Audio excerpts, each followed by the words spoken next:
Hola amigos de Café y Oración, amigos de Brian Coffee. Hoy estamos con un invitado especial desde Orlando, Florida. Tenemos a Aires Ferreira, pastor, profeta, apóstol de Orlando, Florida. ¿Cómo está mi estimado Aires? Bien, Eira, gusto saludarte, perdón. Nos conocemos ya desde hace mucho tiempo y nos conocimos en tierras del sur, si no mal no recuerdo, en mi tierra natal, que es Venezuela. Un gusto de verdad compartir este tiempo contigo, de verdad, y un privilegio. Nos hemos visto por Colombia, por Venezuela, por Bolivia, hermano. Sí, Falta que nos sí, veamos en México. sí, así es. Está invitado a México, pero no ha querido venir o no ha podido, o el Señor lo tiene ocupado en otros procesos. Solo falta que alguien me invitara y ya tengo entonces la invitación suya para ir. Está abierta la invitación, hermano. Simplemente póngale la fecha y comuníquela. Bueno, Qué bueno. pues mi amigo Aires, muy complacido y me siento honrado de tenerte con nosotros el día de hoy, porque desde que te conozco, tu palabra, tu testimonio tienen peso. Tienen peso lo que dices, tiene peso, lo que haces tiene peso. Entonces le doy gracias a Dios por tenerte con nosotros. Eh, Cuéntanos algo de tu vida, mi estimado Aires Ferreira. Pues bueno, William, estoy por instrucción de Dios en este tiempo junto a mi familia viviendo en la ciudad de Orlando, en Florida, desde hace ya casi 4 años. Pero anteriormente, como decía hace un ratito, pues mi familia, mi esposa y yo somos de Venezuela y pastoreamos durante más de 25 años en Venezuela. De hecho, pues aún permanece una congregación en la ciudad de Barquisimeto, un grupo de allá por esa tierra. Eh, Conozco al Señor junto a mi esposa de hace ya más de 30 años y bueno, ha sido, como tú dices ahorita, o sea, han sido tiempos de caminar y de batallar, de pelear porque la luz corra y se establezca en las tierras que el Señor nos ha permitido caminar. Y bueno, no solo en Venezuela, como tú decías, hemos ido a otras naciones, hemos estado en batallas por Colombia, por Bolivia, como tú decías, por Argentina. Hemos estado pues formando parte de equipos que han estado llevando procesos de cambios y de transformación en las naciones. Ese ha sido, pues, digamos, a rasgo modo, las cosas que durante estos años hemos estado haciendo. Eh, Me convertí a los 25 años, muy recientemente casado con mi esposa y desde ese tiempo, ahorita hace un poquito hablábamos de eso, la persona que me llevó a los pies de Cristo, una de las cosas que me enseñó fue algo que él llamaba la BOA. Era Biblia, oración y ayuno. Leer la Biblia todos los días, orar todos los días y ayunar frecuentemente. Y bueno, esos principios bíblicos y eso trajo en nosotros pues un fundamento y una base sólida que hasta el día de hoy permanece. Uh, Creo que algo que vemos con frecuencia en la iglesia es la carencia de Dios en mucha gente. Y hay gente que la vemos en las redes sociales, hablando del Señor y todo, que no tienen, digamos, ese sustento en la palabra que muchas veces es fundamental y es necesario para poder presentar al Señor. Me puse por meta leer la palabra cuando me convertí. La meta era haberla leído en un año y logré leerla en 3 meses porque la sed, el hambre que tenía por conocer del Señor me llevó a leer de 20 a 30 capítulos diarios.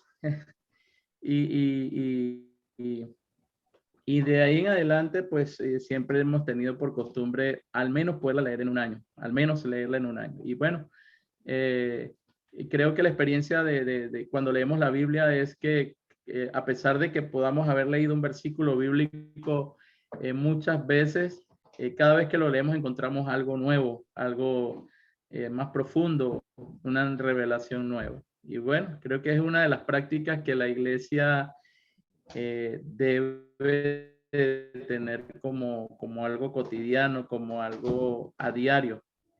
Ese es a rasgo modo, pues, un poco lo que hemos vivido en este tiempo. Y obviamente, pues, la oración, que es ese contacto no solo a diario, sino continuo con el Señor, creo que debería ser algo que forma parte de aquellos que decimos caminamos con Cristo. Aires,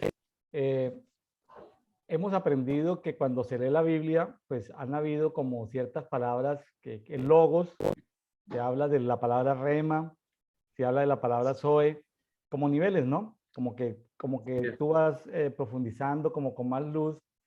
Sabes que en el año 2008 escuché a un apóstol de 96 años, de origen inglés, que estuvo en la India, Alan Vincent. ¿Lo has escuchado? ¿Lo escuchaste? Sí, lo he escuchado. Alan Vincent, en una conferencia en Bogotá, nos enseñó a meternos en la palabra, a meternos en la palabra. Yo esto lo aprendí y lo tomé en serio y le creí. Meternos en la palabra es que tú puedes tomar un pasaje y en el espíritu te metes en el pasaje y apareces caminando en el pasaje.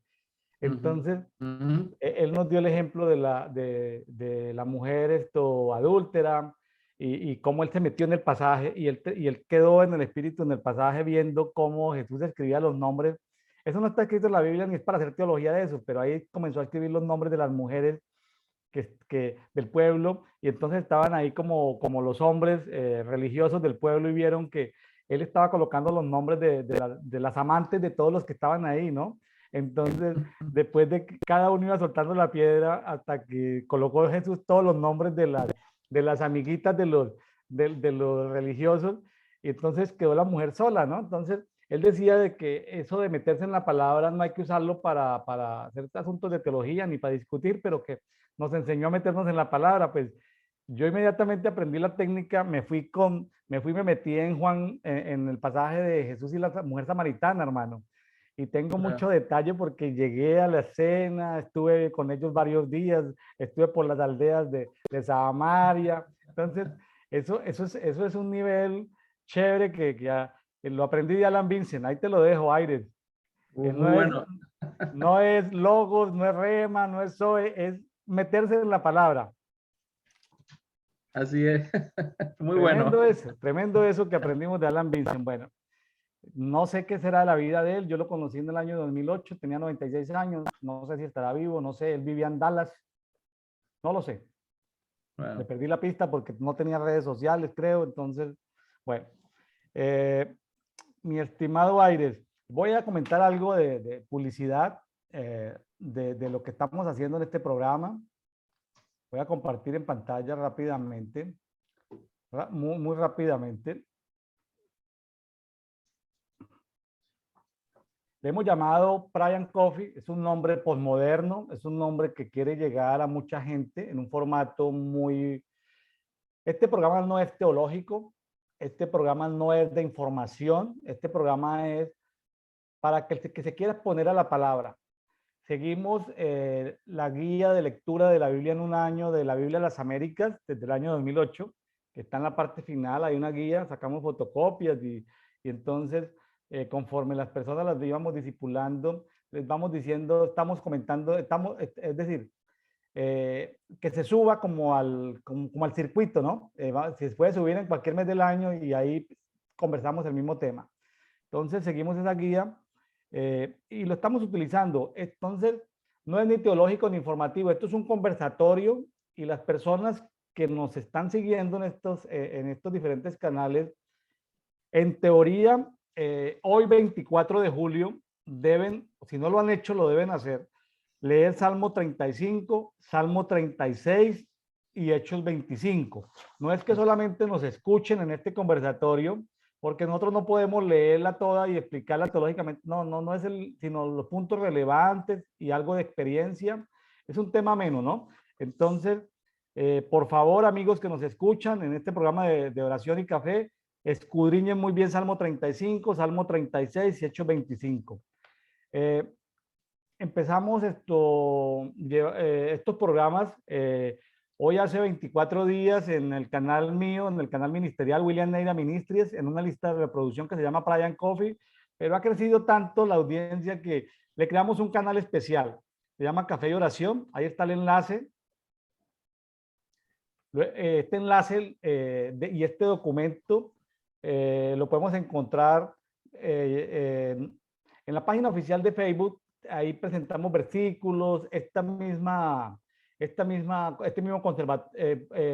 conversatorio lo subimos a YouTube y lo subimos a Facebook. O sea, se puede ver en Facebook, ahí en Brian Coffee Global, ahí lo pueden ver en la página de Facebook el 24 de julio. Pero en el grupo público, que ya es algo derivado, que no es la página, sino un grupo público, se llama Café y Oración, ahí estamos aprovechando la ventaja de subir documentos, de PowerPoint en PDF. O sea que este documento que está en PDF lo puede accesar cualquier persona que nos esté escuchando, simplemente le da clic y entra a la respectiva red social de su gusto. Estamos en LinkedIn desde el 1 de julio. LinkedIn es una red laboral, empresarial, simpático, que está creciendo ahí con versículos, con palabras, con pequeños videos. Estamos en TikTok. TikTok es una red muy oscura, pues digo oscura porque son videos cortos, no es recomendable para los niños nuestros ni para los jóvenes, pero ahí estamos y me sorprendo cómo demasiada gente le da me gusta y comienzan a volverse seguidores de Brian Coffee, ¿sí? En Twitter estamos ahí, estamos presentes ahí, estamos en Instagram, le creamos Pride.coffee, estamos en Instagram, ahí sacamos el versículo relevante, el versículo de oro del día, lo sacamos ahí. Ya desde hace un tiempo habíamos creado en Brian Coffee, habíamos creado los grupos públicos en Telegram, tenemos grupos que son canales donde la gente se integra automáticamente al grupo, lo tenemos por diferentes naciones. No sé si alcanzas a ver, Aire, un retablo que hay ahí como un cuadro. Ahí están unas ciudades por las que estamos y países por los que estamos orando desde el 2009-2010 hasta el 2030. Entonces aquí vamos integrándolos en Telegram. Entonces, compartimos pasajes, pero también motivos de oración por respectivo país, ¿sí? ¿Que cuáles son? Pues son los que el Señor nos dio en el 2010, ¿no? No nos hemos extendido a más, sino los que el Señor nos dio de acuerdo a una guía en el 2010, ahí lo seguimos. Ahí tenemos a los amigos en Telegram y en WhatsApp tenemos diferentes grupos, ya sean de oración o ya sean de mantener actualizada la información. Esto que estamos grabando hoy se llama Conversatorio del Dedito. El dedito significa devocional diario para todos. Es decir, que yo hago el devocional diario, pero no se queda para mí, sino para todos. Cuando digo para todos es que lo que el Señor me da a mí, yo lo comparto. ¿Cómo lo comparto? O en mi iglesia en casa, o mi iglesia en el negocio, o mi iglesia en el trabajo, o con mi familia, o con mis amigos, o con la iglesia local. En fin, lo que el Señor me da, yo lo comparto, inclusive en las redes sociales. Entonces, esto ha sido tan exitoso que hay personas que han copiado este modelo y lo están haciendo todos los días. Es decir, no con páginas eclesiales, con nombres eclesiásticos, iglesia tal, porque la gente hoy en día, moderna, pues no quiere tanto saber, quiere un mensaje más fresco. Entonces, por eso utilizamos el nombre de Brian Coffee, una estrategia que el Señor me dio hace como año y medio, en medio de la pandemia. Estaba yo en un café esperando a unas personas y yo veía que todo el mundo estaba con su celular y, el Señor, y sentía de parte del Señor de que estas personas necesitaban conocer de Él, pero no había quien les hablara. Entonces, era como decirme el pasaje, mira, ¿sí? La mies es mucha y los obreros son pocos. ¿Cómo le llegamos a esa gente que está en las redes en un café? Entonces, es simpático porque aquí estamos compartiendo con agricultores de café, con comercializadores de café, con baristas, con gente que prepara café, especialidades. Estamos compartiendo en un entorno sano, hablamos de té, hablamos de mate, hablamos de comida sana, de todos estos temas que ayudan, como te enseñaron en tus primeros tiempos sobre el ayuno, ¿no? Entonces estamos hablando de alimentación sana, como todo un movimiento más luz en este tiempo. Entonces, la gente quiere conversar, tenemos un programa que se llama, que tenemos todos los sábados, que se llama Coffee Prayer. Como hay, en inglés hay coffee adictos, hay coffee arte, hay coffee photographer, hay coffee lover, hay coffee time, hay coffee break. O sea, en inglés hay muchos hashtags, entonces creamos un hashtag que se llama Coffee Prayer. Coffee Prayer son los que hacen el BOA, los que hacen Biblia, oración y ayuno. O sea, esos son los Coffee Prayer. Gente que se toma un café, y no es que estemos haciendo apología al café, ¿no? Porque recomendamos que sea en el punto que su salud se lo permita, ¿no? Porque hay, sabemos también por los profesionales de la salud que en los que hemos conversado de que pues hay ciertas limitaciones a veces alrededor de ciertas alimentos, pero hemos descubierto que por ejemplo el mate contiene más, el té contiene más cafeína que el café, el té, y el mate contiene más cafeína que el café. Entonces, qué cosas, ¿no? Pero bueno, mi estimado Aires, antes de seguir, de meternos al Salmo 35, tú que eres un hombre de Dios, un hombre sabio, ¿cómo ves esta estrategia para estos tiempos? Pues estoy ejerciendo el ministerio evangelístico, hermano. Estamos queriendo llegar a muchas personas en un formato no religioso. ¿Cómo ves esto, Aires? Encienda el micrófono, mi estimado. Pues William, creo que es una estrategia del Señor. Qué mejor manera de nosotros poder ganarnos una persona sosteniendo una taza de café, compartiendo una taza de café. Hablando de café, de mi nación, pues tenemos a Colombia muy cerca, que es el café más famoso del mundo, pero en una labor que realicé durante 12 años, que era comerciante, vendíamos Ah, café sí. y de alguna manera nos hicimos un poquito especialistas en la materia. Ah, sí. Hablando de café, yo prefiero el café recién molido, por ejemplo. Sabemos que hay que seleccionar el grano y dependiendo también de los gustos, hay gente que le gusta más tostado o un poco menos tostado. Lo que he podido comprobar en ejerciendo esa labor es que el café recién molido siempre va a ser mejor. No sé si ha podido experimentar eso. Sí, sí. Para poder degustar un buen café, lo ideal sería conseguirlo en grano, molerlo en el mismo momento que se va a colar, porque es la mejor manera de poder preservar el aroma del café y, y poder degustar un buen café. No quiero decir que el que viene ya molido en polvo no sea bueno, pero siempre cuando está recién molido, podemos degustarlo mejor. Mire, Y qué tantos buena años. estrategia. Creo que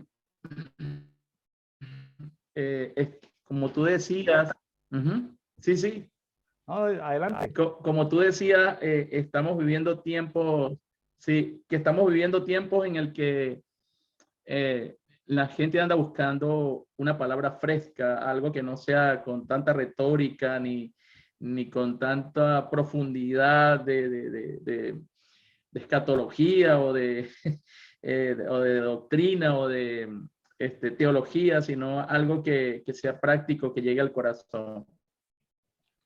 Y creo que es una maravillosa estrategia. Aires, me sorprende saber que después de tantos años de conocerte no sabía que habías andado en temas de café, que habías sido comerciante de café.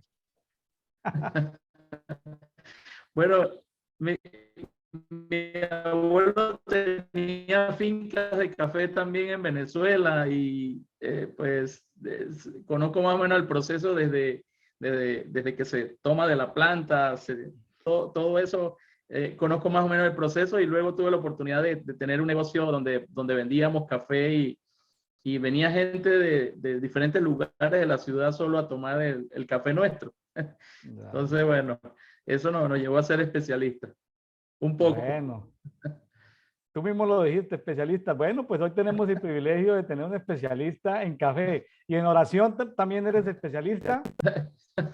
Claro, conocí en medio de ese proceso dentro de ese mismo lugar, ese establecimiento comercial, en ese lugar yo conocí al Señor. Y sabes que me conecto en ese momento en este programa, porque sabes, se reunía mucha gente alrededor de la máquina del café, donde lo expendíamos, donde lo vendíamos, y nos hacíamos amigos de esas personas. Entonces, una estrategia que me dio el Señor en ese tiempo era que yo le brindaba el café, le obsequiaba el café a aquel que quisiera escuchar, así fueran 5 minutos. Entonces aprovechaba, los reunía frente a la máquina y mientras procesaba el café y se los distribuía, aprovechaba y le hablaba del Señor en esos tiempos de recién convertido. Y te cuento, William, que en menos de 3 o 4 meses nosotros logramos ganar más de 100 personas. Solo con esa estrategia de brindarle un café a una persona y ahí compartía los pocos versos bíblicos que iba aprendiendo y que iba recibiendo después que leía la palabra. Y se convirtió en una, digamos, en un lugar de ganar personas para llevarlos a los pies de Cristo. Fue una experiencia única para mí, de verdad. Me conectaba en este momento cuando tú hablabas con esa experiencia. Bueno, entonces te lo digo que han muchas ideas que iremos sacando poco a poco, pero allá vamos a llegar. Usted, Sí. vamos a encontrar diferentes negocios, no necesariamente destinados al café, sino donde alrededor de un café podamos darle un abrazo a alguien, alrededor de un café podamos darle una palabra de consejo a alguien, alrededor de un café podamos regalarle un libro, en fin, es utilizar ese ambiente de cordialidad, de que nadie rechaza un café. Cuando te dicen, oye, te invito a un café, nadie lo rechaza. Y que también, aún los ateos no rechazan cuando tú le dices, me dejas orar por ti, aún ni los ateos rechazan eso, ¿sí? Entonces, Claro. alrededor de la oración hay canales. Y mire, ha habido mucho énfasis en el tema de iglesia en casa. Claro, porque necesitaba hacerse la reforma porque la iglesia se había metido dentro de las 4 paredes de un local, Claro. de la iglesia local, o sea, todo girando alrededor de la iglesia local. Aire, yo vivo en iglesia en casa desde que yo nací, porque yo nací en un lugar cristiano y en ese tiempo no habían iglesias evangélicas. Mi mamá tenía que, para lidiar con 10 hijos, tenía que tener iglesia en casa. Pero mi mamá decía que la iglesia en casa no era suficiente. Ella nos compraba los libros, los cuadernos para que nuestros amigos vinieran. Entonces también tenía escuela en casa. O sea, mi mamá era la maestra, o sea, pero ella no tenía chance para tener 10 hijos, más los amigos de los hijos. Entonces ella nos compraba los libros, los cuadernos y nos tenía que tener refrigerios. O sea, tenía iglesia en casa, escuela en casa, pero ella por donde iba viajando también montaba su industria en casa. Ella tenía su industria en casa, porque ella decía que a la gente había que darle la oportunidad de trabajar. ¿Sí? Entonces, esa integralidad la traigo desde que nací andando, ¿sabes? Y lo digo porque, claro, a veces el Señor tiene que hacer ajustes globales, pero a veces esos ajustes globales aplican para la mayoría, pero no aplican para otros. Por ejemplo, este negocio, esto que estamos hablando del devocional diario para todos, que la persona lea la Biblia, pues lo puede poner en práctica en su iglesia en casa, lo puede poner en práctica en su iglesia local, en la iglesia ciudad, hoy que se habla tanto de los ancianos de la iglesia ciudad, lo puede poner en práctica en todo, pero sobre todo en el trabajo. La gente pasa la mayor parte del tiempo en el trabajo. De los 12 escogidos de Jesús, Jesús a ninguno encontró en iglesia en casa, ni en la sinagoga. Jesús los encontró a todos en la calle, en el mercado. Al lado del molinito de café los encontró Jesús en el mercado. 122 de las 132 escenas de Jesús fueron en el mundo laboral. Wow. 45 de las 52 parábolas de Jesús tienen que ver no con iglesia en casa ni con sinagoga, sino con el mundo del mercado, con el mundo laboral. 39 de los 40 milagros y encuentros divinos en Hechos de los Apóstoles fueron del mundo laboral. Entonces, hay ahorita una reestructuración en estos 2 años, pero de todas maneras existe la iglesia ciudad porque deben haber ancianos de iglesia ciudad, pero también nosotros que somos iglesia en todo lugar debemos siempre llevar una palabra, pero no una palabra de corte religioso, porque, por ejemplo, en este año estamos haciendo énfasis, mi estimado Aires, en la cultura de amor y misericordia. Amar a Dios, amarnos a nosotros mismos y amar a nuestro prójimo. Por ejemplo, en los programas de intercesión, en los cuales tú eres experto, pues la intercesión es ponerme yo como ministro de reconciliación entre Dios y alguien que no pide perdón o que no está dispuesto a pedir perdón o un pecador que necesita. Entonces yo intervengo, ¿no? Pero antes de eso, de amar al prójimo a través de la intercesión, yo tengo que amarme a mí mismo. Si yo no me Claro. cuido mi templo, si yo no me alimento bien, si yo no me cuido bien, ¿qué hago yo de intercesor? Si yo no estoy sano, ¿qué hago yo de intercesor? Ahora, para yo amarme a mí mismo, pues tengo que exponerme a la palabra y que el Espíritu me examine diariamente a la luz de su palabra. O sea que amar a Dios, número uno, amarme a mí mismo, número dos, y amar al próximo, número tres. Entonces, de aquí saldrán, de estos millones de personas que nos van a sintonizar en mi estimado Aires, de estos millones de personas que nos van a sintonizar, porque esperamos llegar a 10 millones de personas, de aquí muchas personas van a ir a iglesias, a congregaciones, a ministerios, y ahí después de amar a Dios, amarse en ellos mismos, podrán entonces entrar en programas de intercesión, de lo cual tú eres experto. Entonces, este es un programa de iglesia de cuerpo, ¿no? No proselitista trabajando para una organización, sino para que la iglesia de Cristo, la iglesia universal, una estrategia, ya ves que los evangelistas trabajamos para que la gente llegue a los pies del Señor, independiente de a qué iglesia local, denominación, organización puedan llegar. En este Sí. año estamos haciendo énfasis en cultura de amor y misericordia. El Señor me pidió en el 2006 que me leyera toda la Biblia sacando todos los temas del agua, todos los temas del agua, y escribí en este tiempo algo que se llamó la hidrología de Dios, algo que enseñé hace como 3 o 4 años que lo llamé Nouchim, en base a Noé, ¿sí? Pero entonces el Señor nos ha dado las temáticas. Entonces, cuando uno tiene temáticas, uno comienza a subrayar, uno va estudiando, pero con la lupa. En este año estamos mirando en el pasaje dónde tiene que ver con amor a Dios, con amor al prójimo y con amor a mí mismo y con amor al prójimo en una cultura de amor y misericordia. Entonces, cuando habla de amor, de misericordia, entonces como que se alumbran las luces, ¿no? Como que estamos en ese radar en la lectura de este año. Mi estimado Aires, entonces, en algún momento, en alguna parte, tú ya aplicaste lo que vamos a hacer, hermano. Tú ya eres un experto en esto, de alrededor de un café evangelizar, hermano. Bueno, para el momento fue una estrategia, digamos, evangelística que el Señor nos dio y surtió sus efectos, porque todavía hoy en día vemos los frutos de esa, digamos, de implementar esa estrategia, pues viendo familias que hoy en día caminan con el Señor y Dios los atrajo a través de un café. Bueno, Así es. dígame cuándo vas a iniciar tu estrategia de café en Orlando y le hacemos que de Colombia, de Vietnam o de Guatemala le envíen café, hermano, para que siga con su estrategia en Orlando, Florida. Bueno, y tú invitas a Claro, tus amigos en el trabajo, en la calle o en la iglesia en casa, café, y ahí seguimos con la estrategia adelante, Aires.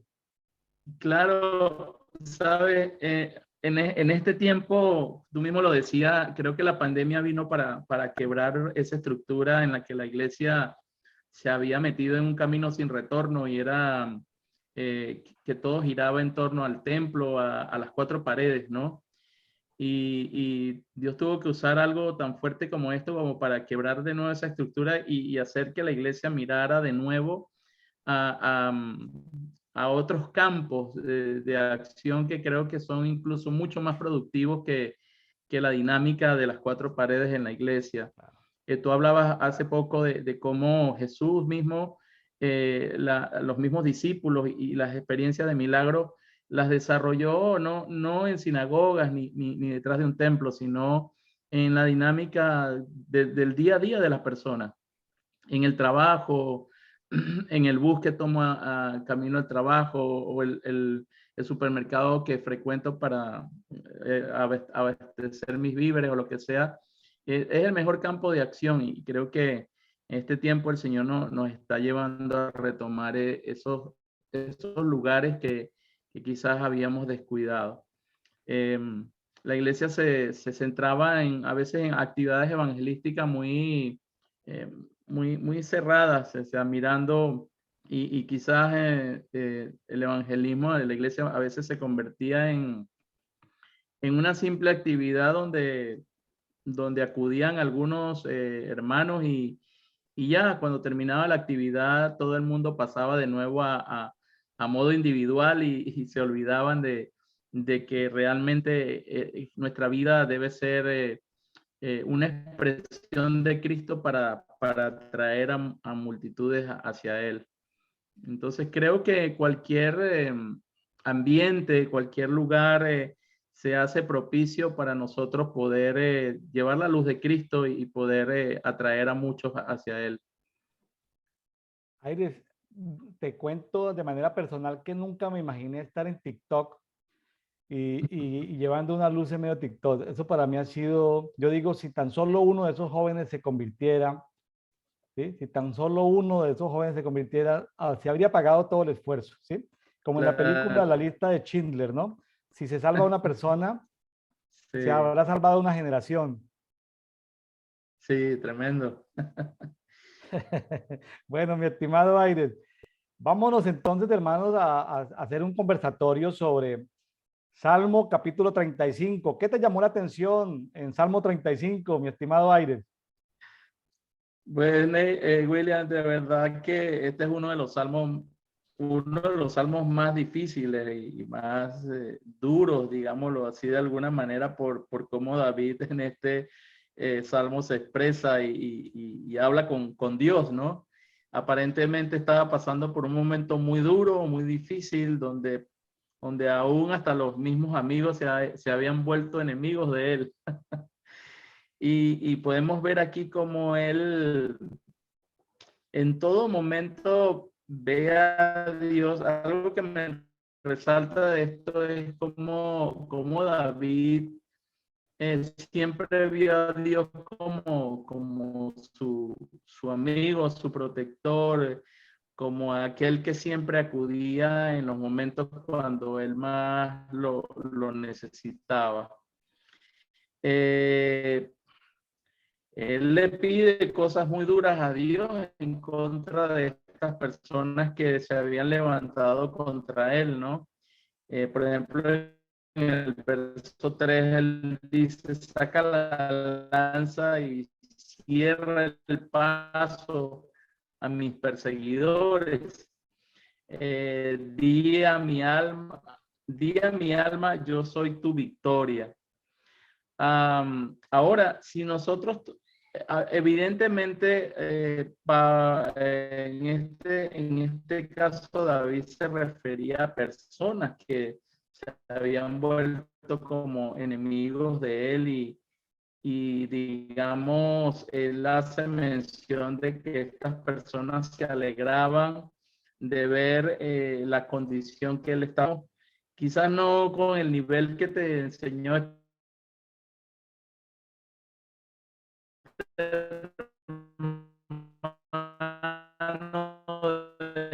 de ir a la escena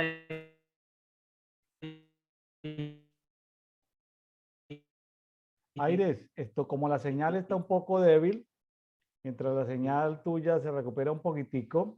y eh, meterte en ella.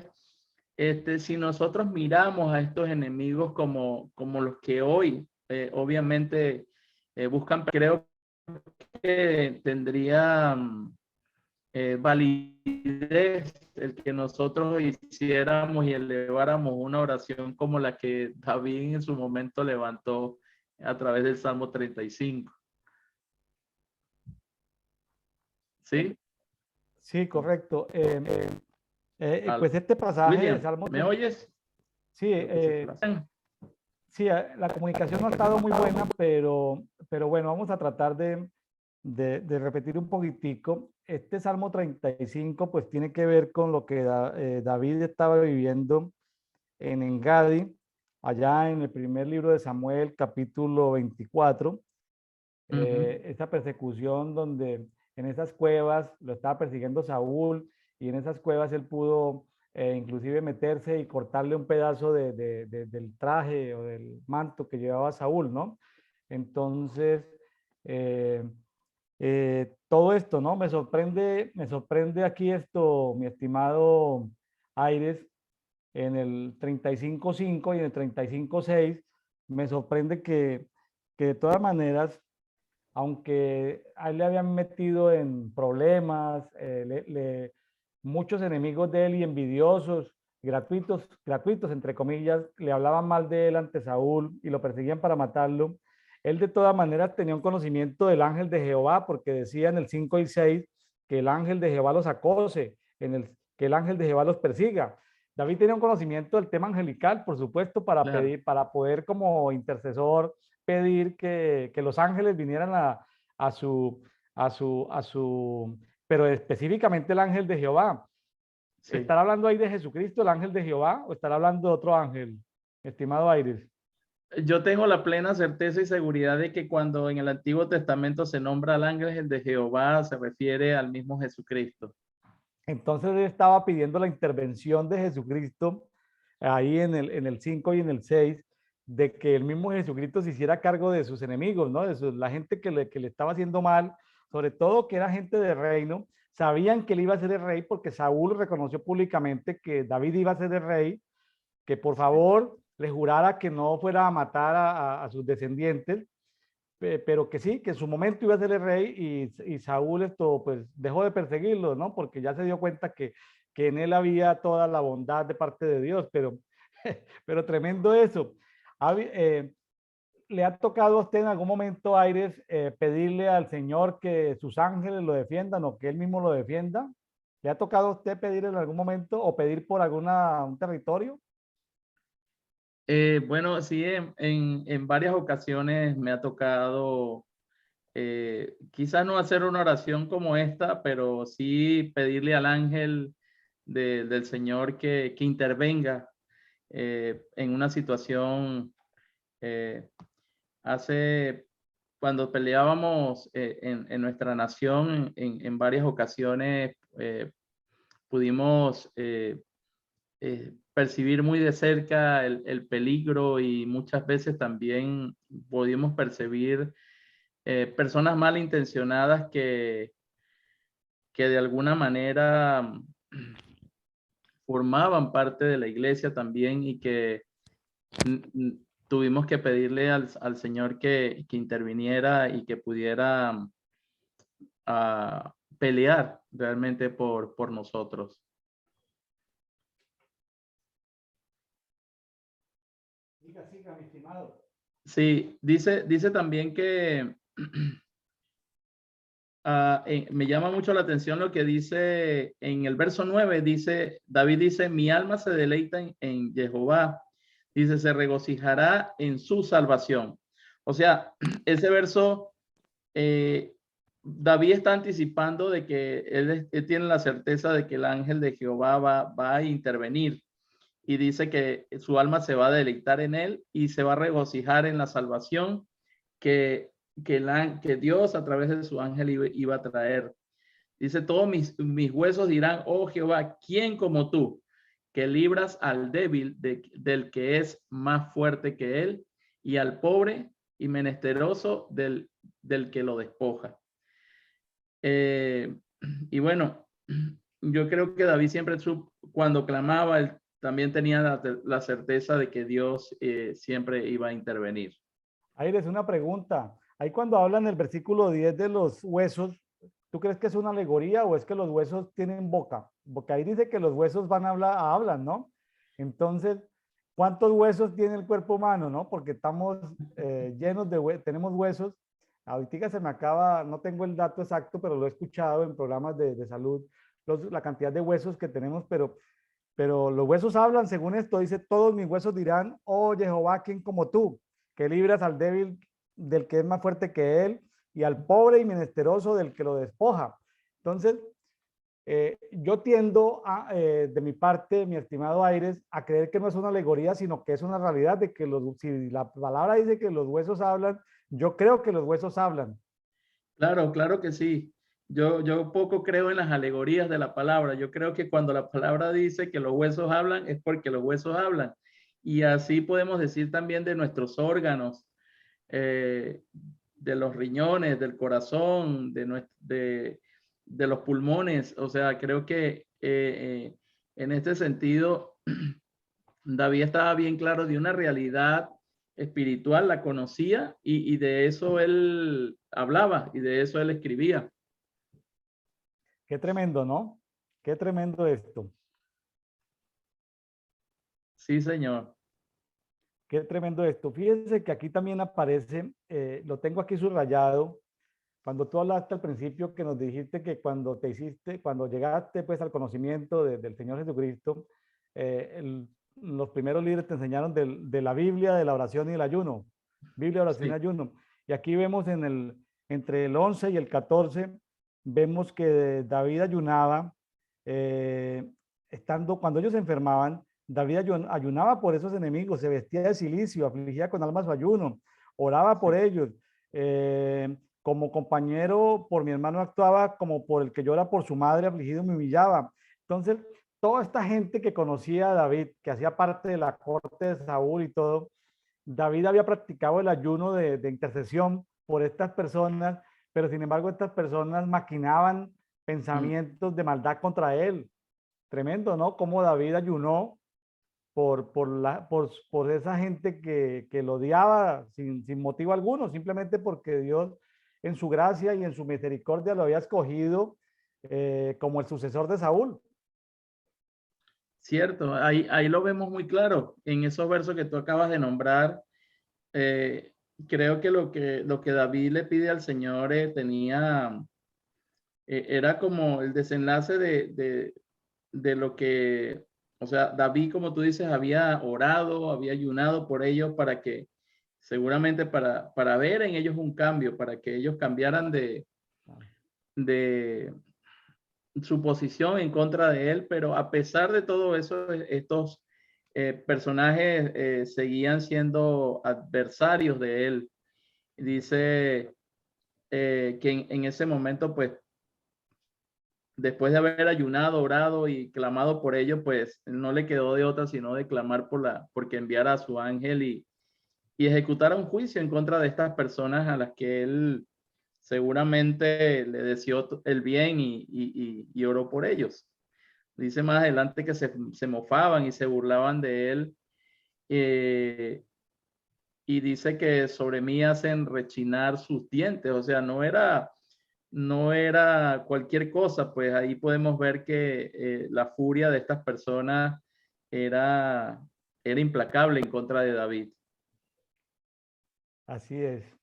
Pues al punto de decir, por ejemplo, en el 17, y tal vez en su desesperación, en su angustia, decir, oh Adonai, ¿hasta cuándo seguirás mirando esto? Libra mi vida de sus destrucciones, mi alma solitaria de los leones. Imagínense, en el mundo espiritual eran unas fieras los que Sí, lo perseguían, los que tramaban cómo hacerle daño, ¿sí? sí, Los que tramaban cómo hacerle mal. Pues imagínense él elegido y todo, desde niño, con esa revelación que tuvo, que había peleado con osos, con leones, la experiencia espiritual de haber derrotado a Goliat, esos triunfos, y luego tenerse que andar en las cuevas, escondidos, con los hombres menesterosos, endeudados, débiles, con los excluidos de la sociedad, ¿no? Él le tocó irse y luego los valientes de David salen como un proceso pero ¿quiénes eran los valientes de David antes de ser los valientes de David? Eran personas endeudadas, afligidas, humilladas, con traumas. Y claro. así muchos llegamos al conocimiento de Cristo, ¿no? Endeudados, afligidos, empobrecidos, con problemas, de familias colapsadas, de países colapsados. Y bueno, eh, es un proceso por el cual ellos pasaron y luego inclusive los valientes de David quisieron matar a David cuando allá en Gerar les secuestran a las esposas y a los niños. Y entonces hasta los mismos capitanes lo querían apedrear, matar. ¿No? Imagínense esos momentos de soledad, si eso dentro de sus amigos, pero aquí estamos hablando de los enemigos, es decir, claro, los que se juntaron con él fueron desarrollando habilidades, talentos, revelación, tal vez los cánticos que David cantaba, ¿no? Ese mundo de adoración, ¿no? En esas cuevas o merodeando, ¿sí? Pero David tenía Sí, unos protocolos muy bonitos porque David merodeaba y de lo que ganaba, David repartía entre los ancianos. O sea, David tenía una valoración tan grande por los ancianos de ciertos poblados, era como un Robin Hood. mm, Quitaba por allá merodeando a los filisteos y venía y le traía a los ancianos de los diferentes poblados donde le han ayudado a él, ¿no? David sí, honraba a esos ancianos. sí. En una el tema de estos, de este ejército que David levanta, como tú lo nombrabas, este ejército sale de esa cueva llamada Adulán, de menesteroso, de gente despreciada, de gente endeudada, y de ahí David logra levantar uno de los ejércitos más poderosos que hasta el día de hoy el pueblo de Israel nunca tuvo. O sea, hombres como cuenta la historia que defendían un campo de lentejas, un solo hombre podía matar a 200 y peleaban de tal manera que la espada se le quedaba pegada de la mano. Eh, ¿Quiénes eran esos grandes héroes que la palabra nombra? Fueron esos afligidos que llegaron a esa cueva de Adulán, que como tú decías, o sea, David aprendió a valorar lo que nadie valoraba y era un hombre que honraba y estimaba a todo aquel que formaba parte de lo que él estaba haciendo. Así es. Estoy tomando nota aquí de esa perlita que acabas de soltar.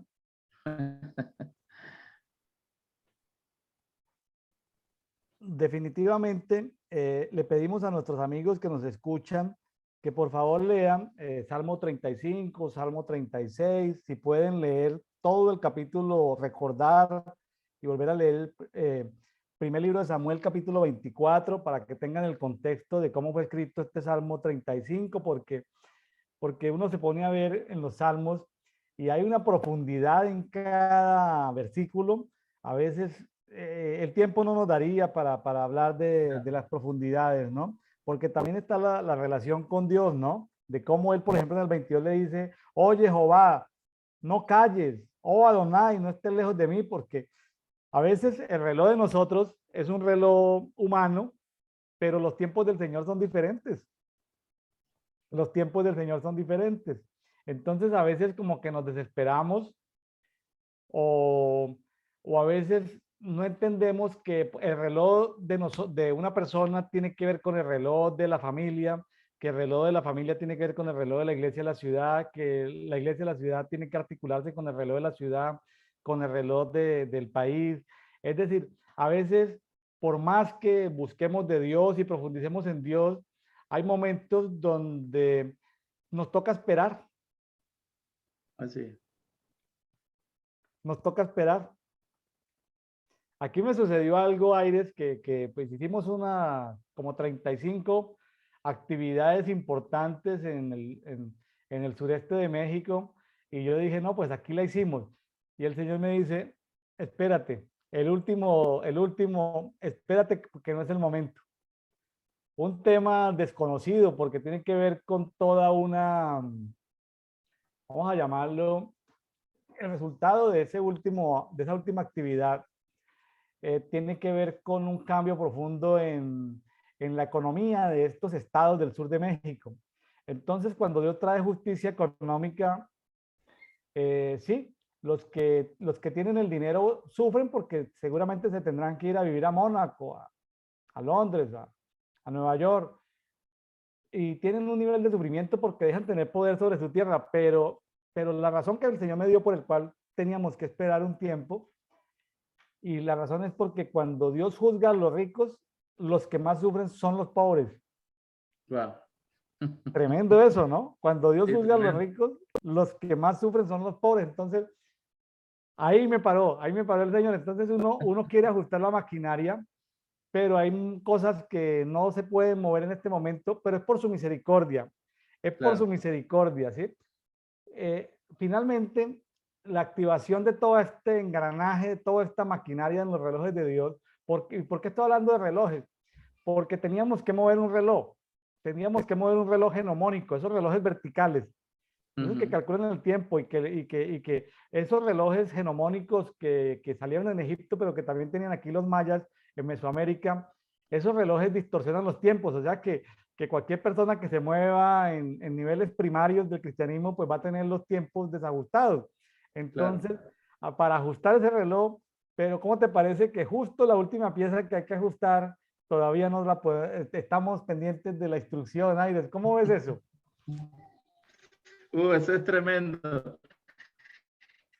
Te cuento que mientras habla me recuerdo de cuando intercedíamos por Venezuela en aquellos tiempos, hace quizás unos 4 o 5 años atrás. Algo que nosotros mirábamos es que el reloj de la nación estaba detenido. Y importante porque el reloj el reloj, digamos, del hombre, del plano terrenal,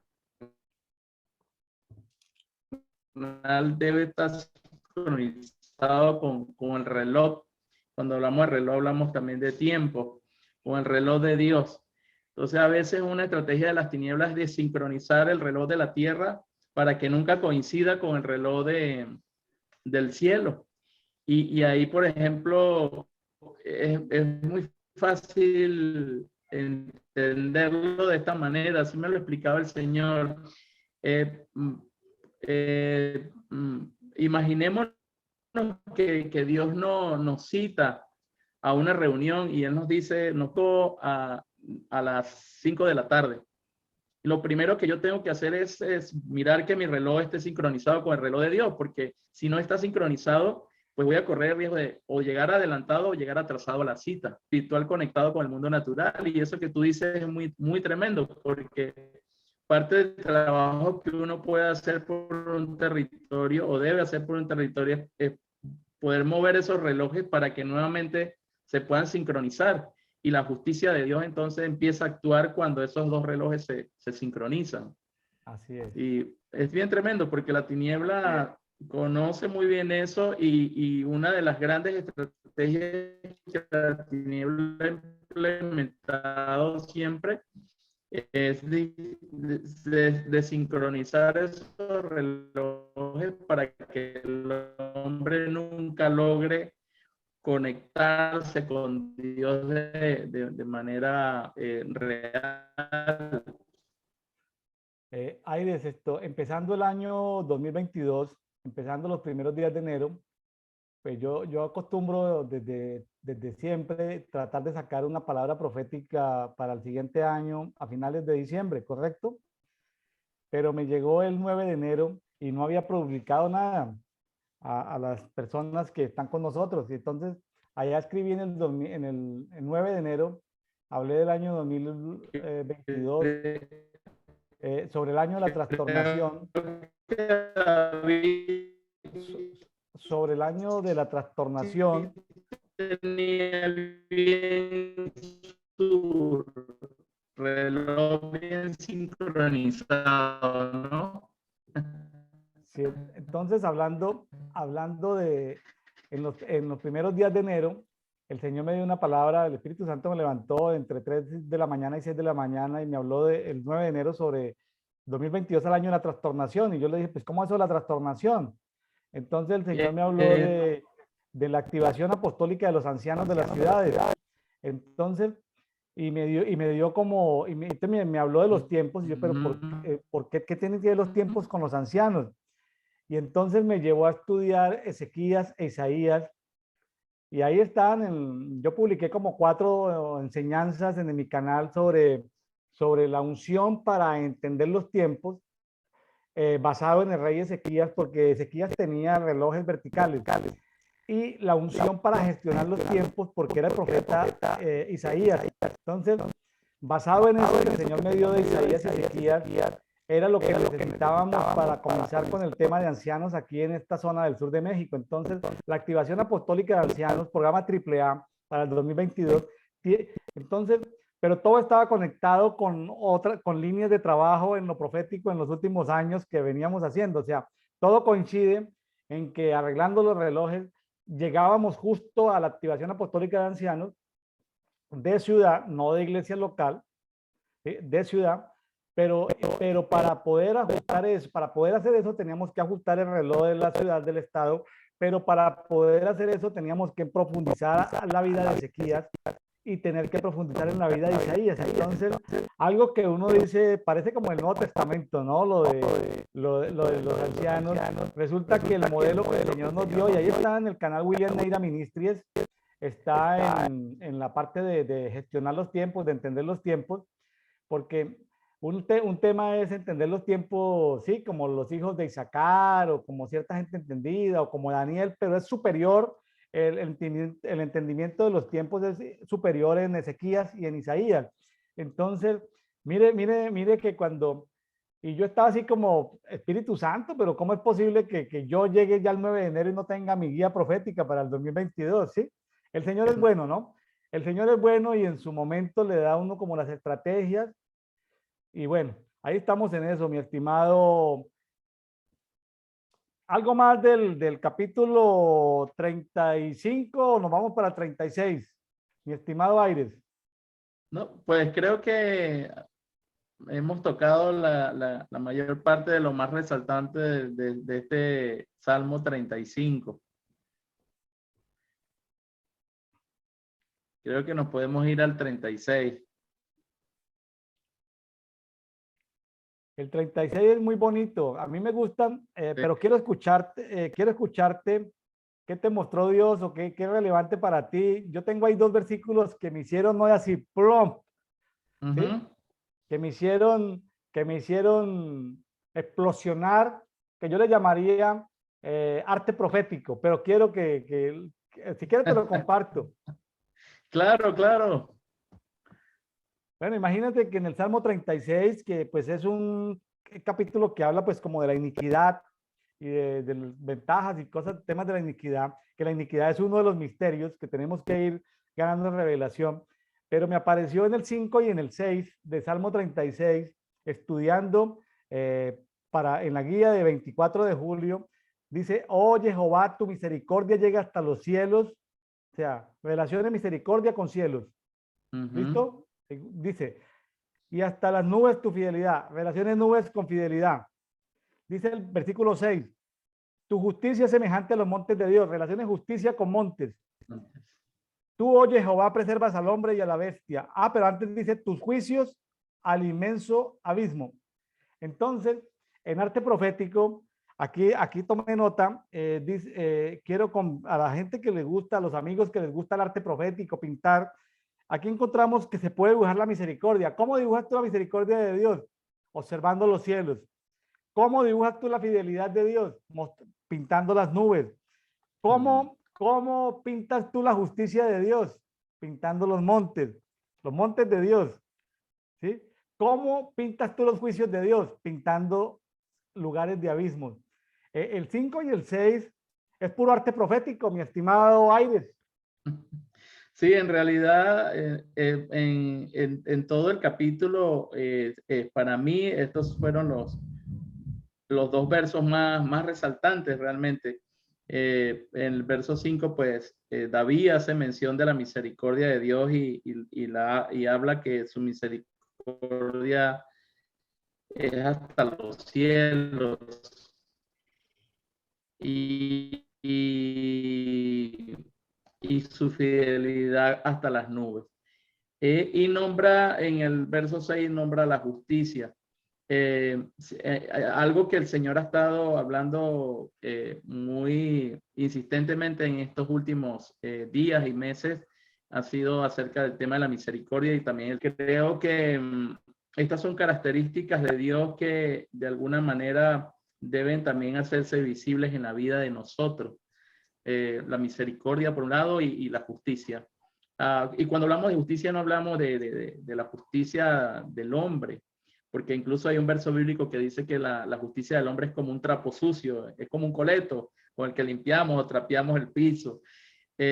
Hablamos de esa justicia que viene realmente del cielo y que creo que en este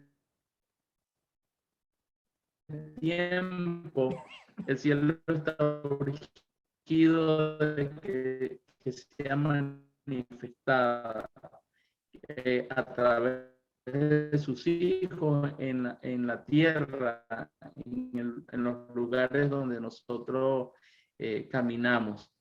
Dice que su justicia es semejante a los montes de Dios. Y creo que este es un tiempo muy particular en el que la justicia de Dios se está manifestando. Hace un tiempo, eh, mientras estuve convaleciente de una intervención quirúrgica en tiempos donde el Señor me hablaba en el espíritu, me habló un poco acerca del tema de la justicia. Escribe como un edificio donde ese edificio es construido con piedras vivas. Para poder levantar ese gran edificio, intervienen por lo menos dos instrumentos necesarios para que un edificio sea firme y quede perfectamente colocado. Y uno de ellos es, uno de esos instrumentos es la plomada, que tiene que ver con la justicia de Dios, con alineamiento con el cielo. Y el otro instrumento es el nivel, que digamos es un instrumento donde básicamente interviene el agua. Y eso tiene que ver con el Espíritu Santo. Entonces creo que estos versos expresan características de Dios que necesitan establecerse y manifestamos en este tiempo. El verso 9 lo corrobora, ¿no? Porque habla del agua y de la luz. Dice, porque contigo está el manantial de vida, de la vida, ¿sí? Habla del agua. Y en tu luz Sí. veremos la luz. Sí. Qué bonito, Wow. ¿no? Tremendo. En el 10 dice, también vuelve a manifestar la misericordia, donde dice que Él extiende su misericordia a los que le conocen. Y dice, y tu justicia a los rectos de corazón. Wow. Creo que en este verso, digamos, en este salmo, hay una connotación muy importante para estos tiempos que estamos viviendo. Reiterativa la palabra misericordia y la palabra justicia, y creo que este es un tiempo donde el Señor quiere mostrar su misericordia a la humanidad, que está mostrando su misericordia a aquel que todavía no le conoce. Y creo que Dios está abriendo un panorama, abriendo sus puertas para que muchos puedan correr en este tiempo hacia Él. El tema de la misericordia es medio misterioso porque es una competencia única de Dios, que Él quiere tener misericordia de los que quiera tener misericordia, y de los que no quiere tener misericordia, pues Él no tiene misericordia. Sin embargo, pues aquí nos recomiendan, de todas maneras, nos recomiendan, o por lo menos el salmista nos pide que pidamos misericordia, ¿no? De que clamemos pidiéndole a Él misericordia, ¿sí? De que, y es una posibilidad, ¿no? Pues clamando por misericordia, el Dios de la misericordia, pues puede tener misericordia si estamos destinados a que Él tenga misericordia con nosotros, porque si de pronto alguien no estuviera destinado para que Dios tuviera misericordia de él, porque por su maldad o porque ha pasado por transgresiones que ya no son de tipo perdonable, sino transgresiones ya de un nivel que Dios ya no va a tener misericordia de él, o porque ya se pasó el tiempo, ya ves que Dios da tiempos y los tiempos se pasan, ¿sí? Y entonces, después de que se agota el tiempo de la misericordia, pues viene un tiempo como de justicia, ¿sí? Cierto. Sí. Hablando de eso, William, hace mucho tiempo el Señor me hablaba de cómo la justicia y la misericordia van de la mano una del otro. Y Él me hablaba no sé cómo le dicen allá en México o en otros países que nos puedan estar escuchando, de una liga. No sé, en Venezuela le decimos liga, o una banda de goma que se expande, ¿no? Con esa que a veces le ponen a los fajos de billetes. Él me explicaba de que la misericordia es como esa liga, ¿no? Y entonces, cuando la persona está bajo la misericordia, es como está esa liga se va extendiendo, ¿no? Y si la persona no toma las previsiones o hace los cambios necesarios en el tiempo de la misericordia, es un momento donde esa liga se rompe, ¿no? Y cuando se rompe, nos golpea, nos hiere. Y es cuando, en el momento que se rompe la misericordia, es cuando entra de inmediato la justicia de Dios, la justicia divina. Entonces, el Señor me ilustraba la relación entre la justicia y la misericordia. Sabe que el apóstol Pablo, sabe que el apóstol Pablo tuvo circunstancias de que ese cauchito, esa Y me cinta mostraba cómo el elástica tiempo de misericordia. se le alargó mucho en Corintios.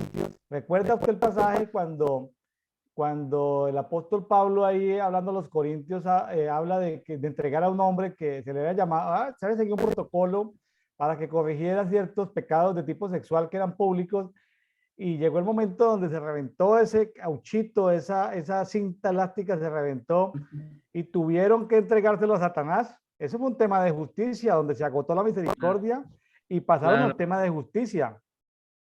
cierto. Sí, recuerdo ese pasaje. De hecho, gracias a esa, digamos, a esa intervención tan drástica, podemos ver que luego el hombre se convierte. Y en 2 Corintios, Pablo habla de que este hombre pues lo recojan de nuevo a la iglesia y lo restauren y lo ayuden.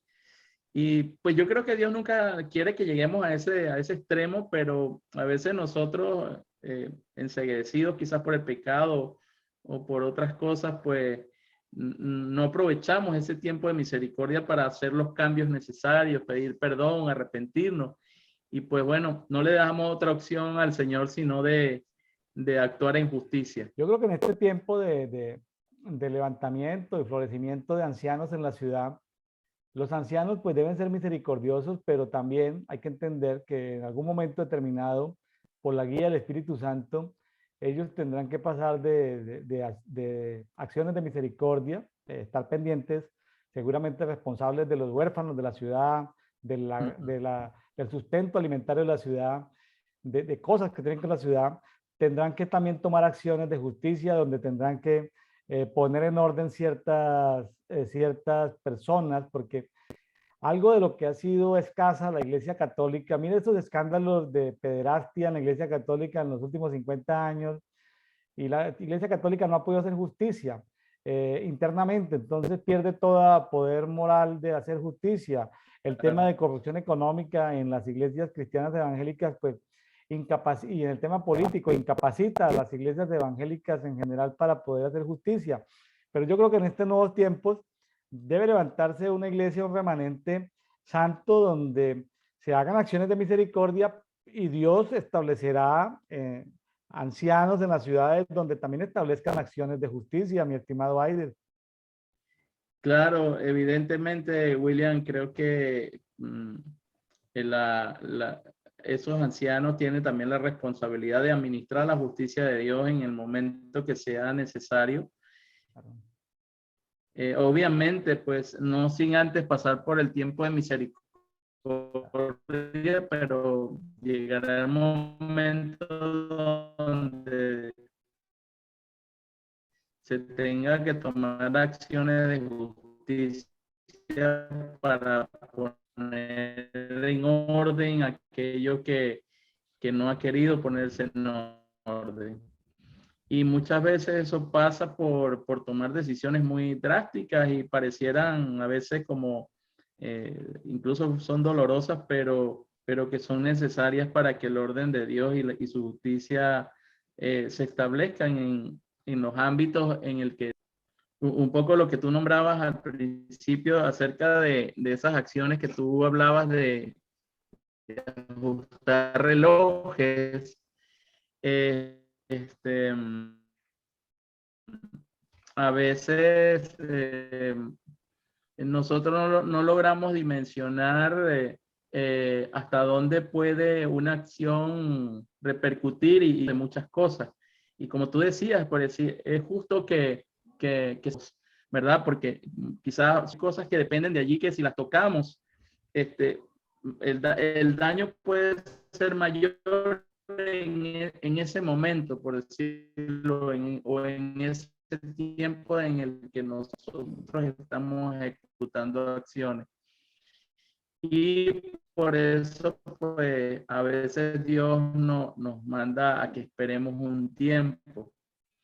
Yo recuerdo con eso que tú hablabas en el tiempo de que nosotros en un tiempo cuando el Señor nos llevó en el Espíritu y nos mostraba luchando en contra del sistema del comunismo en mi nación, en un momento el Señor nos llevó a una sala donde había una gran mesa y sobre esa mesa había como un mantel rojo tomado por una esquina, por un puño que sabíamos que era el puño de Dios.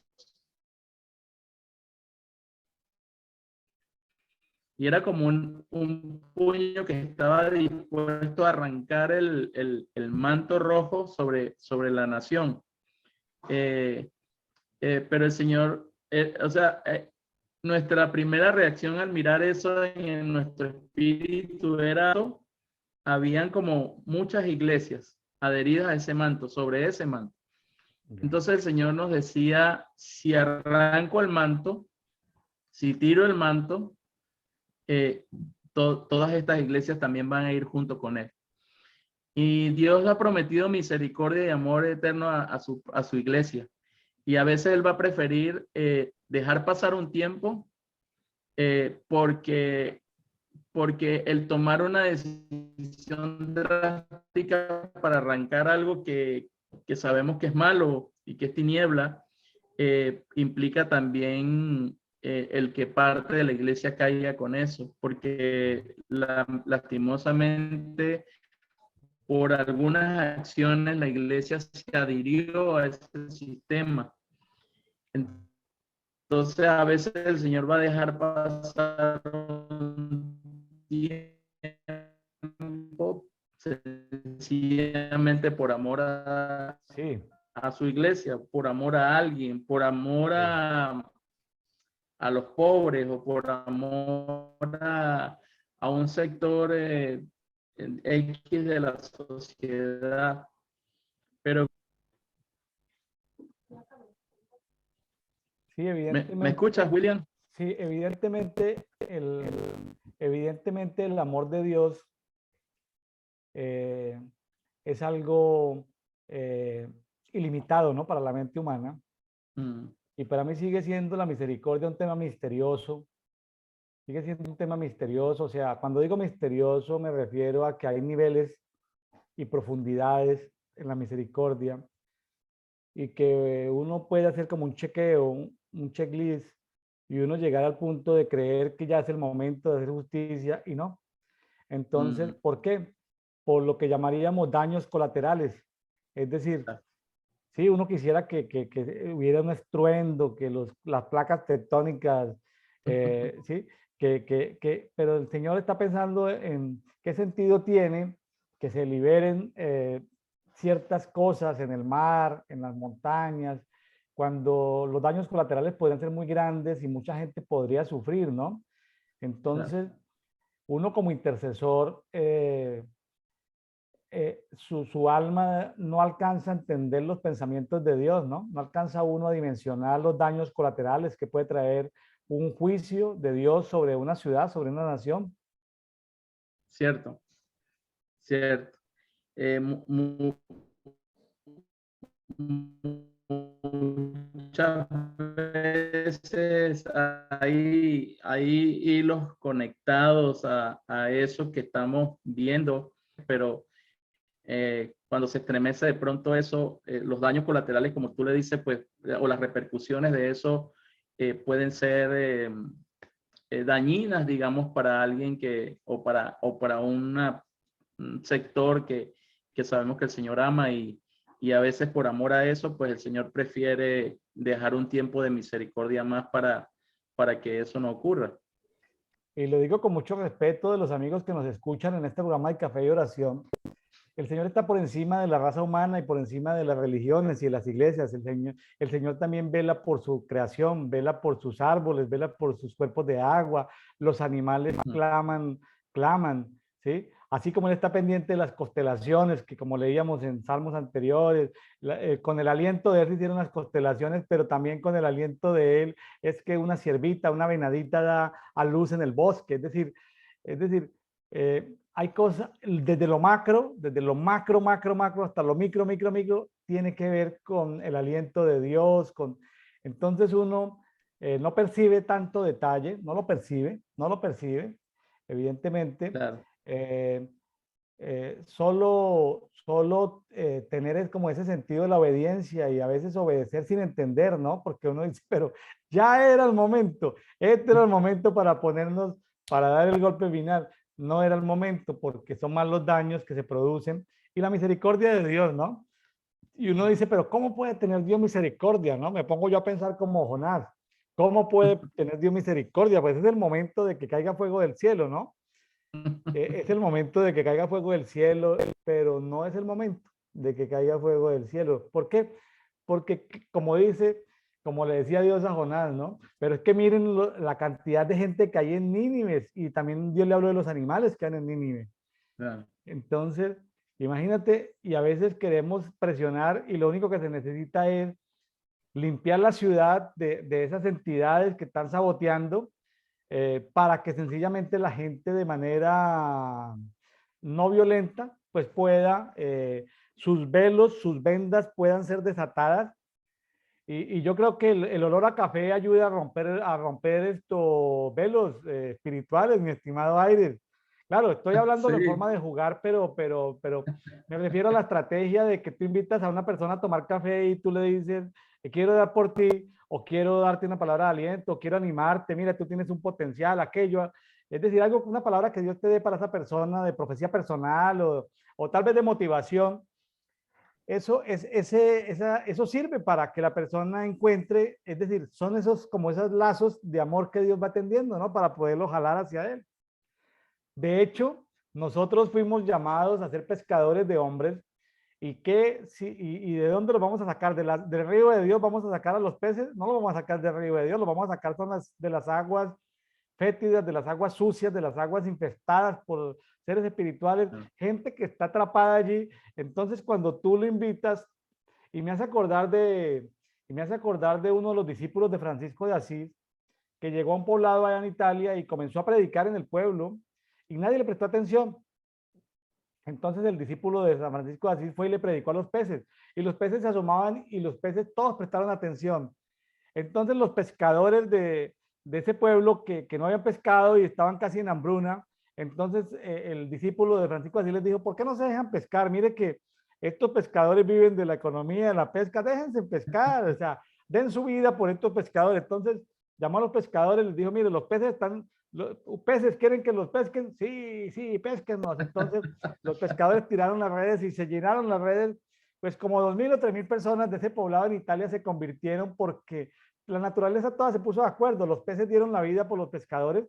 Entonces, si Dios nos llama a ser pescadores de hombres, tenemos que meternos en las alcantarillas, tenemos que meternos en las aguas sucias, tenemos que meternos, y recuerdo un ministerio de un apóstol evangelista de Costa Rica que aunque era profeta de Dios, apóstol evangelista de la Asociación de Evangelistas de Costa Rica, cuando encontrábamos en la calle una persona demonizada casi a nivel de legiones, no hacía la liberación común de reprender, sino que lo abrazaba. Wow. Y la persona que está demonizada, con el abrazo como que sucede algo en sus frecuencias cuánticas, algo sucede ahí, que la persona como que en ese momento tiene como un momento de luz y en ese momento, cuando él llorando le dice quiere recibir a Jesús y la persona dice sí con la mirada, en ese momento ya es, comillas, es pan comido sacar fuera esas entidades espirituales. Entonces, a veces nos tenemos que ensuciar, los evangelistas a veces nos tenemos que ensuciar en esas aguas turbias claro. porque eso no es que vamos a pescar en ríos transparentes de agua dulce. El ser pescadores de hombres es ir a pescar en aguas fétidas, en aguas podridas. ¿Conoces el río Bogotá? Sí, sí, lo conozco. Bueno, esos son aguas, son las alcantarillas de la ciudad de Bogotá. Imagínate donde tú te bajas un poquitico más allá y ya llega, las aguas del río Bogotá llegan al Magdalena y entonces tú vas a Girardot y ahí está el río Magdalena y entonces tú vas a pescar del río Magdalena y esas no son aguas limpias, esas son Claro. aguas que son imagínate las alcantarillas, el agua negra de una ciudad de 10 millones de habitantes con todas las poblaciones vecinas cayendo ahí y de ahí salen Wow. peces. Y entonces imagínese esa labor de pesca, uno se imagina que, wow, pesca, eso son aguas cristalinas. No, eso son aguas inmundas. Pescar en Claro. eso y uno no se imagina esos peces tan sucios. Claro, cuando uno va a un restaurante en Melgar, Girardot, uno cree que, qué hermosura de pescado, ¿sí? Bueno, en Venezuela sí logra ver uno y en la Orinoquía colombiana bajan esos ríos limpios y logran bajar por Barinas 12 ríos y no sé cuántos ríos bajan de esas montañas, en San Cristóbal, en Arauca, en Casanare, en Colombia. Bueno, esos son otros tipos de ríos donde se pescan aguas, peces muy limpios. O en Canadá, por allá pescando salmones, en esas montañas casi vírgenes, ¿no? Pero, pero, pero, pero esos son los peces que ya están en aguas limpias, ¿no? Pero imagínate, esos son los peces que han separado el agua sucia del agua limpia. Pescar un salmón en esas montañas canadienses, pues, esos son aguas limpias. Él dejó las aguas sucias, las aguas de abajo las dejó abajo y va por las aguas de arriba, ¿no? Pescar ahí es mucho más fácil y mucho más limpio. Entonces, esa labor evangelística es algo pesada, ¿no, mi estimado Aires? Sí, de verdad que sí. Creo que ah, el pescar en esas aguas, como tú dices, ese que tú vas a oler a cigarrillo en algún momento o, o vas a tener que, como dices tú, meterte debajo de una alcantarilla para poder sacar a una persona y poderla pescar de ese mundo de tinieblas donde él está. A eso hemos sido llamados y creo que eh, eh, ese es el verdadero evangelismo. Creo que Jesús cuando pescó fue a muchos lugares. Creo que eh, no pescaba en las sinagogas ni pescaba en lugares bonitos, sino eh, uno de los mensajes, por ejemplo, que muchos de nosotros conocemos, cruzó el mar para ir a buscar, por ejemplo, al Gadareno. Y la región de Gadara no era el mejor lugar para ir a acampar o para ir a ir de paseo, sino era un lugar bien complicado. Y allí fue el mismo Señor a buscar a uno solo, a uno solo.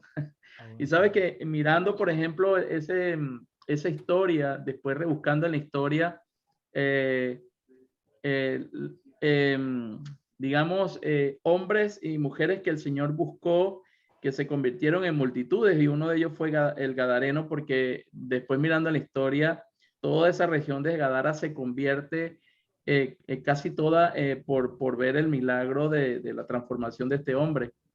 Y otro de los grandes, para mí, evangelistas de la historia de la Biblia es la que tú nombraste al principio, la mujer samaritana, por ejemplo. Si leemos la palabra, nos damos cuenta que toda esa región se convierte sencillamente por el testimonio de esta mujer. Así es. Entonces, pues Jesús fue a la orilla de un pozo sencillamente no a tomar agua, sino a esperar a una mujer que estaba hasta la corona de pecado y de inmundicia, y el Señor fue a rescatarla. Y detrás de ella, pues toda una región se convierte. Entonces, no sabemos muchas veces lo que está detrás de que nosotros llevemos la palabra a una persona desechada por la sociedad, por un mendigo, por un drogadicto, porque muchas veces detrás de estas personas hay multitud de personas esperando por la conversión solamente de esa persona. Así es.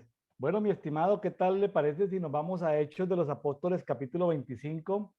Claro, El tiempo se nos ha alargado, pero vamos a conversar contigo. Ha sido una delicia, mi estimado Aires. Hechos capítulo 25, pues ahí encontramos a Pablo en esas acusaciones, ese proceso que le duró tanto tiempo, ahí va de camino a Roma, A Hechos Roma. capítulo 25, y pues todo lo que sucedió ahí, ¿no? ¿Qué te llamó la atención, mi estimado Aires? Pues creo que todo el capítulo es bien interesante. A mí me llama mucho la atención y siempre me llamó la atención ese pasaje a partir del verso 13 cuando él está frente al rey Agripa y comienza Pablo a hablar de algo que creo que es importante. Eh, mm, Más que palabras, Pablo relata un evangelio de experiencia, un evangelio vivido, o sea, él relata la experiencia vivida camino a Damasco y creo que es lo que en este tiempo la iglesia necesita manifestar un Cristo de experiencia, no un Cristo de papel, no un Cristo de letras, sino un Cristo que se vive a diario. Y me sorprende mucho la respuesta del rey Agripa en este caso, porque de ahí sale esa famosa frase, por poco me persuades. Y creo que la mejor manera de persuadir a la gente, independientemente de la posición o el nivel donde estén, es predicar un Cristo que se vive, un Cristo de experiencia. Estudiando este pasaje, de hecho 25, que corresponde a la lectura leída en un año, me puse a Ajá. estudiar, busqué la biografía de Rey Agripa como algo complementario y se me abre más como el panorama de ver que no era solamente que Pablo tuviera que ir a testificar ante César, sino era toda la gente que se iba a encontrar en el camino. ¿Cómo le parece que este Herodes Agripa II, Herodes Agripa II había sido educado en las cortes de Roma, siendo bisnieto de Herodes el Grande? O sea, viene de esa genealogía y después, y su hermana Berenice, después de haber recibido el mensaje de Pablo y todo esto, fue amante de Tito, el emperador. Entonces, imagínense que, y esto, Herodes Agripa, después de que está ahí, después de la caída de Jerusalén en los años 70, él vive 30 años más en Roma, él hace parte, él es un funcionario dentro de la corte en Roma. Entonces, yo me ponía a pensar, ¿no? Él vivió, después de que se encontró con Pablo, 40 años más, de los cuales 30 vivió en Roma. Su hermana Berenice era una de las mujeres de Tito, el emperador. Es decir, y ellos fueron casi persuadidos por la palabra del Evangelio. Entonces se imagina que ahí en Roma, en esos círculos de poder, se infiltró el Evangelio. O sea, no era solamente que Pablo iba a dar testimonio frente a una persona, sino que Claro. fue extendiendo el mensaje del Evangelio hasta llegar allá, ¿no? Qué Claro. interesante esto. Sí, es muy interesante porque, a ver, a veces tenemos una mente muy corta de poder pensar en una evangelización al estilo iglesia, ¿no? ¿Cuál es la evangelización estilo iglesia? Es yo le predico a alguien, le transmito la palabra, lo que sea, y el siguiente paso es llevarlo a la iglesia, que sea parte de un grupo, que sea parte de la congregación, que se integre aquí, que sea parte de un discipulado. Pero el evangelismo del Señor es muy diferente.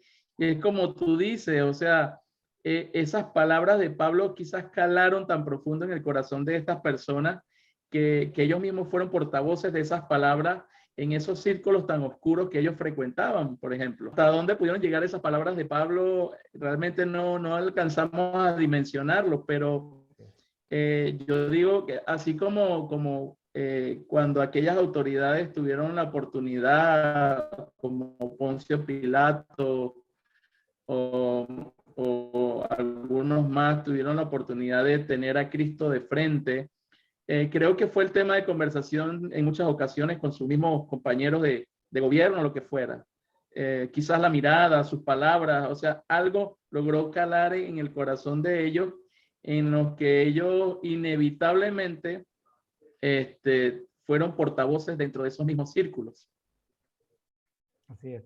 Y fíjese que al final del capítulo, hablando Agripa con Festo, el procurador de Judea que había sido designado por Nerón en reemplazo de Félix.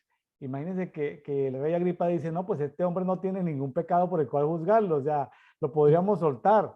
No lo encontramos, no hay pruebas de nada de lo que se le acusa, pero no lo podían soltar porque ya Pablo se había enganchado al haber sido conocedor del derecho romano. En el derecho romano, cuando alguien apelaba para que la decisión la tomara el emperador, como dice ahí en Sí. Hechos 25-21, que él dice que, pero como Pablo apeló que se le reservara para decisión imperial, ¿sí? O sea, cuando Ujú. él apela a César, fuera culpable o inocente, ya no podían hacer absolutamente nada. La apelación a César era que tenía que ir hasta Roma. Entonces, Ah, eh, si Pablo no hubiera apelado a César, pues antes lo hubieran matado, lo hubieran devuelto a Jerusalén y lo hubieran matado. Pero al haber apelado a César, ahí ya lo puede, si no hubiera apelado a César, ahí lo pudieran haber dejado libre. Pero como ya había apelado, ya no se podía salir, quedó como claro. en las redes del derecho romano y le tocaba ya de todas maneras, y entonces estaban ahí en ese problema porque Festo qué carta le iba a escribir al César, o sea, ahí te manda un acusado, pero no hay, pero ¿de qué se le acusa? ¿Cuál es el Claro. expediente? ¿Cuál es el dossier, el expediente? Sí, ¿cómo se le dice en inglés? Bueno, como el indictment, bueno, algo así, hay un término técnico ahí de la justicia. ¿Cuál es como el expediente? O sea, ¿con qué Claro. expediente llegaban a Roma a presentárselo al César? Se le acusa y estas son las pruebas, ¿no? No se sabía ni a qué se le acusaban ni habían pruebas. Imagínense mandárselo. Qué vergüenza para el emperador recibir Claro. solamente a alguien que por motivos religiosos lo estaban acusando de una religión que no le importaba, pero era la oportunidad para que el emperador escuchara, bueno, de qué es que lo están acusando, o sea, un Claro. caso que llega a la corte incompleto, ¿no? Cierto. Lo que tú estás diciendo en el verso 27 lo aclara, ¿verdad? Porque él dice, porque me parece absurdo enviar a un preso y no indicar los cargos que hay contra él. Tremendo. Tremendo. Mi Pero fíjate estima, que me quedé después leyendo el capítulo 26, y ahí relata toda la historia y más adelante, pues, todo lo que pasa en ese camino a Roma, cuántas personas Pablo sigue ganando en el camino, bueno, multitudes. multitudes. Quizá muchos pueden decir, quizá fue un error de Pablo haber apelado al César. ¿Qué le pasó a Pablo? ¿Por qué apeló al César si a la final iba a terminar muriendo en Roma?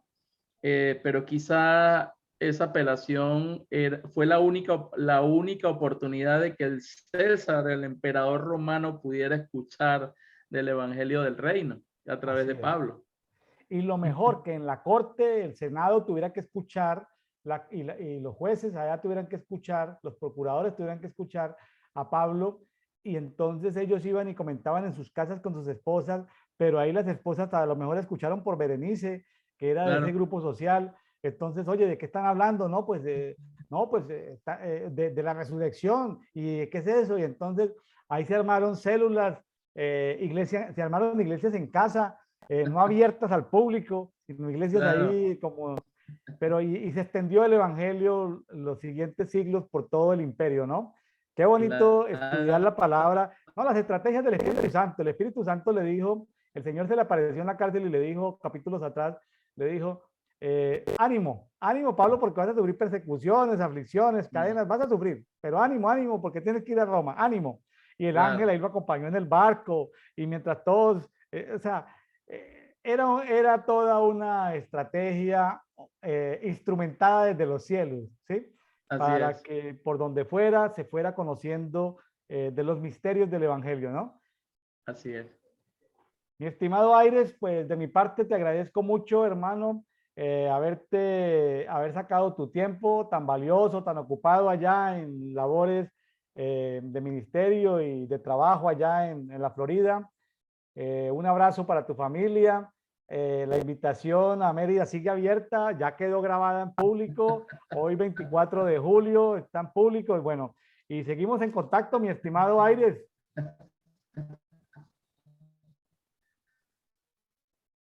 Un abrazo, mi estimado Aires. Claro, William, gracias de verdad por la oportunidad, un privilegio poder compartir. De verdad para mí un privilegio haber podido compartir contigo este tiempo y de verdad ser parte de esta plataforma en expansión que sé que va a llegar a muchos lados, como tú decías, y que sean más de esos 10 millones que estás aspirando. Gracias, un abrazo. Bueno, ahí los de la Florida se los mando, Aires, para que tú me los disipules. Bueno, bendiciones para todos. Dios los guarde. Bendiciones. Saludos. Saludos. Gracias.